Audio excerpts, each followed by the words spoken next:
Hi friends, நம்ம school படிக்கும்போது புளி சாதத்தில் லெமன் சாதத்தில் அம்மா ஒரு முட்டை மசாலா செஞ்சு வைப்பாங்க.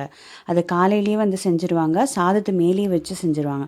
அப்போ என்ன ஆகுனா அந்த எண்ணெய்லாம் நல்லா அந்த சாதத்தில் இறங்கி அந்த கலந்து சாப்பிடும்போது லெமன் ரைஸும் சரி புளி சாதமும் சரி அவ்வளோ சூப்பர் எம்மியாக இருக்கும். ரொம்ப சிம்பிள், எப்படி செய்யலாம் பார்க்கலாம் வாங்க. நல்லா ஒரு 2லேருந்து 3 டேபிள் ஸ்பூன் எண்ணெய் விட்டுக்கோங்க. எண்ணெய் காஞ்சதும் ஒரு 1/4 டீஸ்பூன் கடுகு, 1/4 டீஸ்பூன் ஜீரகம், பெரிய சைஸ் வெங்காயம் வந்து நான் ஒன்று பொடியாக நறுக்கி இதில் நான் சேர்த்துக்கிட்டு இருக்கேன். இதில் வந்து தக்காளியும் சேர்ப்பாங்க. இப்போ வெயில் காலன்றதுனால தக்காளி சேர்த்தா நம்ம லஞ்ச் பாக்ஸ்க்கெல்லாம் கட்டும்போது ஒரு மாதிரி ஸ்மெல் அடிக்க ஆரம்பித்தோம். அதனால் வந்துட்டு நீங்கள் வெங்காயம் மட்டும் சேர்த்து செஞ்சிங்கனாலே ரொம்ப சூப்பராக இருக்கும். இதுக்கு எண்ணெய் கொஞ்சம் நல்லா தாராளமாக விடுங்க. நல்லா வெங்காயத்தை வதக்கி எடுத்துக்கலாம். கொஞ்சம் ஃப்ரெஷ் கருவேப்பிலை சேர்த்துக்கலாம். 1 டீஸ்பூன் அளவுக்கு இஞ்சி பூண்டு பேஸ்ட்டு ஃப்ரெஷ்ஷாக அரைச்சது சேர்த்துக்கோங்க, ரொம்பவே சூப்பராக இருக்கும்.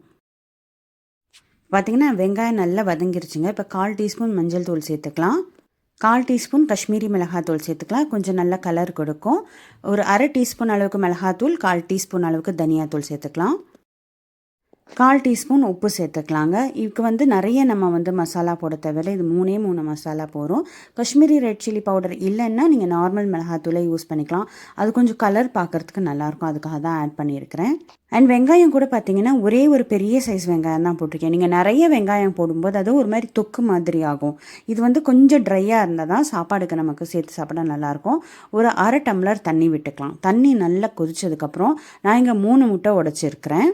எப்பவும் சொல்கிற மாதிரி முட்டையை டைரெக்டாக நீங்கள் வானலியில் போடாமல் ஒரு கிண்ணத்தில் உடச்சி போட்டு அதுக்கப்புறம் அந்த கடாயில் போடுங்க. ஏன்னா சில முட்டை கெட்டு போயிருந்ததுன்னா நமக்கு தெரியாது. இப்போ மூடி போட்டு 10 நிமிஷம் நல்லா சிம்மில் வச்சுக்கோங்க. 10 நிமிஷம் கழித்து பார்த்தீங்கன்னா முட்டை நல்லா வெந்துடும். இதை அப்படியே கொஞ்சம் ஃப்ளிப் பண்ணி போட்டுக்கோங்க. முட்டையை திருப்பி போட்டு ஒரு 5 நிமிஷம் திருப்பி சிம்மில் வச்சுருங்க. நல்லா அந்த எண்ணெய் அந்த தண்ணி எல்லாம் நல்லா வற்றி இந்த மாதிரி சுண்ட வரணும். அவ்வளோதாங்க, சூப்பர் முட்டை மசால் ரெடி ஆகிடுச்சு. புளி சாதம் லெமன் சாதம் இதுக்கெல்லாம் ரொம்ப சூப்பராக இருக்கும். அப்படி இல்லைன்னா அந்த ஒயிட் ரைஸ் இருக்கு இல்லையா, அந்த கடாயிலே நல்லா போட்டு சாதம் பண்ணிங்கன்னா ஒரு முட்டை சாதம் மாதிரி ஆயிரும். காலையில் லஞ்சுக்கு கட்டுறதுக்கு ரொம்பவே ஈஸியாக இருக்கும். ட்ரை பண்ணி பார்த்துட்டு எப்படி இருந்ததுன்னு கமெண்ட்டில் சொல்லுங்கள். நான் இங்கே புளி சாதத்தோடு தான் சேர்த்து சாப்பிட்டுருக்கேன், ரொம்ப எம்மையாக இருந்தது. சேனல் ஃபர்ஸ்ட் டைம் பார்க்குறீங்கன்னா மறக்காமல் சேனலை சப்ஸ்கிரைப் பண்ணி சப்போர்ட் பண்ணுங்கள். வீடியோ பிடிச்சிருந்தா கண்டிப்பாக ஒரு லைக் கொடுங்க. நெக்ஸ்ட் வீடியோவில் மீட் பண்ணுறது வரைக்கும் டேக் கேர், பாய்.